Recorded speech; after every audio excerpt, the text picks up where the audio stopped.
Optimiser vos stratégies est complètement inutile. Pourquoi? Parce que lorsque vous mettez des stratégies en place, la démarche doit être, bien évidemment, de voir ce qui fonctionne pas, etc. Et d'améliorer ce qui fonctionne pour pouvoir avoir davantage de résultats. Peu importe la stratégie que vous utilisez. Mais optimiser vos stratégies, là où c'est inutile, c'est que la première des choses à faire lorsque vous mettez en place une stratégie, bien évidemment, vous l'avez réfléchi au préalable, c'est surtout d'abord de laisser le temps à la stratégie de vous donner des résultats. On a tendance à vouloir aller beaucoup trop vite, à avoir des résultats immédiats, instantanés, sous 24 heures, etc. Et bien souvent, on est déçu. Et bien souvent, on s'aperçoit que on a réfléchi, on a fait tout un tas de choses, on a mis en place tout un tas de choses, etc. Et au final, voilà, quelques jours après, rien, le néant, ou alors des résultats moindres que ce à quoi on s'attendait. Et cette patience-là, c'est quelque chose qui se développe quand on est entrepreneur. Cette patience-là, elle est nécessaire parce que si vous ne laissez pas le temps à la stratégie de vous donner des résultats, comment vous pouvez faire évoluer ça? Comment vous pouvez l'améliorer? Comment vous pouvez l'optimiser? Ou comment vous pouvez décider de changer de stratégie? Alors, la patience, elle est, entre guillemets, propre à chacun, façon de parler, mais selon le type de stratégie que vous utilisez, il va vous falloir laisser peut-être s'écouler 1 mois, 2 mois, 3 mois, ou peut-être même 6, ou peut-être même 1 an. Il y a des choses qui ne peuvent pas, des stratégies qui ne peuvent pas donner de résultats et de données pour pouvoir l'analyser avec moins d'1 an de mise en pratique. Je parle notamment, par exemple, il y a certains investissements qui sont un peu plus longs à donner des résultats. Donc, votre stratégie d'approche dans vos investissements, peut-être qu'il est nécessaire de laisser davantage de temps. Deuxième des choses, il est clair que la stratégie qui vous vient à l'esprit, que vous pensez avoir réfléchi, une fois de plus, vous savez, vous connaissez mon goût pour l'écriture et les bénéfices qu'on peut en retirer quand on pose tout à plat, on écrit tout, on prend le temps d'y réfléchir, de remanier les choses, etc., d'apporter davantage d'informations. Vous savez à quel point c'est créateur, c'est quelque chose qui permet vraiment de développer pas que la créativité, mais l'approche, la réflexion, et de prendre en considération des fois des éléments qu'on n'avait pas pris au départ quand on a jeté les infos. Donc c'est très important de toujours tout mettre à plat. Donc l'approche, la stratégie que vous avez imaginée, qui pouvait d'entrée de jeu, entre guillemets, vous plaire et correspondre à votre activité, ce que vous voulez faire de cette stratégie, les résultats que vous voulez avoir, il se pourrait bien que ce soit pas une mauvaise stratégie. Possible, mais ça vous ne le savez pas. Et la démarche consiste toujours à essayer tout un tas de choses, tout un tas de stratégies, tout un tas d'approches différentes, tout un tas peut-être, entre guillemets, d'outils pour certaines stratégies, d'utiliser des approches, des conceptions, des mots aussi, bien évidemment, des mots différents, pour tester tout ça. Parce qu'une stratégie, elle est bonne dans votre tête, sur le papier, entre guillemets, en partie, mais dans les résultats, peut-être pas du tout. Peut-être que vous êtes à côté de ce qu'attend ou de ce dont a besoin votre cible.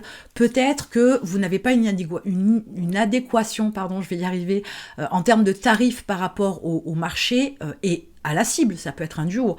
Il y a comme ça tout un tas d'éléments qui peuvent vous sembler, je vous dis, au prime abord, juste, intelligents, réfléchis, etc., et peut-être que pas.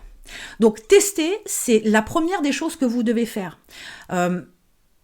Une stratégie pour moi, sur une même thématique, une stratégie pour moi ne va peut-être pas fonctionner de la même manière pour vous, n'aura peut-être pas les mêmes résultats pour vous. Pourquoi? Parce que c'est un peu comme une recette de cuisine, hein. On a beau avoir les mêmes ingrédients, au bout du compte, votre gâteau et le mien n'auront pas le même goût, voire pas le même aspect, je vais y arriver, aujourd'hui ça bug. Donc il est important de comprendre que toutes les stratégies que vous pourriez trouver, toutes les formations que vous pourriez suivre, etc., il y a aussi votre identité, les valeurs de votre entreprise, le type de produit, le type de marché, le type de cible, etc. Il y a tout un tas de facteurs qui rentrent en ligne de compte, et ce qui vous semble peut-être judicieux, intelligent, etc. au départ, peut-être que vous serez déçu. Donc c'est là que les tests doivent être multiples et variés pour trouver vraiment ce qui correspond à vous, votre entreprise, votre produit, prestation de service ou marchandise, et votre cible. Donc, tester, c'est la première des choses à faire. Enfin, après la patience, hein, on est d'accord. Ensuite, troisième chose, lorsque vous avez fait vos tests, donc il y a bien évidemment ce qui ne fonctionne pas, vous avez laissé ça en place un certain laps de temps, vous n'avez pas le résultat, donc ça bien évidemment, on peut imaginer qu'on ne va pas aller se torturer le neurone à essayer de bouger les lignes avec quelque chose qui ne fonctionne pas du tout. Quelque chose qui fonctionne très bien, quelque part, on n'est plus sur de l'amélioration, on peut être éventuellement sur de l'optimisation, mais avec finesse, avec parcimonie, et toujours avec ce principe de test, hein, clairement, on va changer la tournure d'une phrase, juste une chose à modifier, on va voir les résultats, s'ils sont meilleurs, on conserve cette nouvelle phrase, on va changer une image, on va changer une approche, on va changer, je sais pas moi, une présentation, si je pars sur cette approche-là, mais ça peut être un packaging, ça peut être une manière de vendre, un canal de distribution, de vente, donc on change une chose à la fois pour faire des tests. Mais avant d'arriver à ça, il y aura bien évidemment de nombreux tests et il y aura justement cette catégorie du milieu. Vous savez, c'est la stratégie qui donne des résultats. Alors, on ne peut pas dire qu'elle ne marche pas, hein, parce qu'elle en donne des résultats. On ne peut pas dire qu'elle excelle, parce que vous êtes loin de ce que vous attendez, mais vous êtes aussi peut-être loin du compte de ce que ça pourrait effectivement avoir comme résultat. Donc, cette catégorie de stratégie, là, un petit peu au milieu, c'est à ce moment-là qu'il faut s'arrêter et travailler dessus. Mais une fois de plus, on n'est pas sur de l'optimisation. On est là sur de l'amélioration. C'est pas tout à fait la même chose. C'est une fois de plus, donc hein, je répète et je rabâche, c'est des tests. Et vous allez travailler à ce que vous soyez plus avisé concernant la réception de l'information de l'autre côté.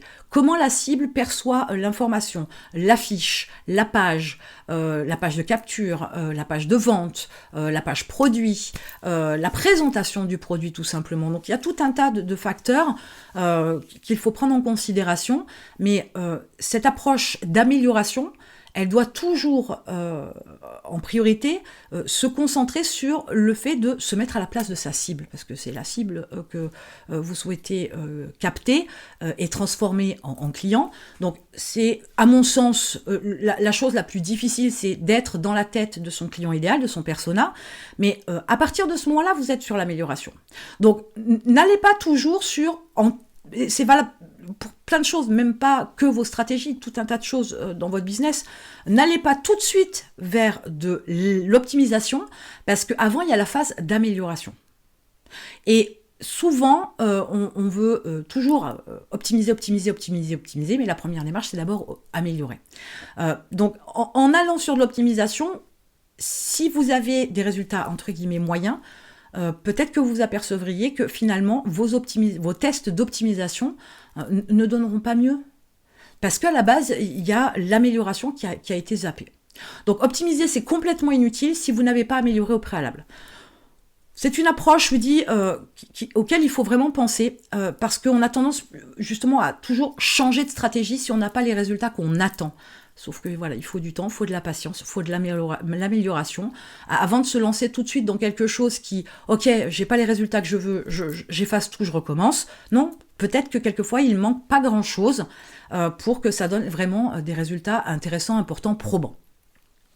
Donc vous avez dans la description le lien vers un challenge de 7 jours où vous allez pouvoir travailler sur 7 parties différentes de mindset, de business, etc.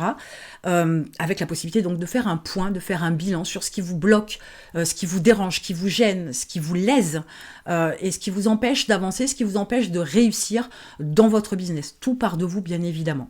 Donc allez sur le challenge, il y a un petit bonus qui vous attend dans le challenge, et je vous en parle pas là, bien évidemment, sinon ça n'a aucun intérêt, il n'y a pas d'effet de surprise. En attendant, je vous retrouve de l'autre côté.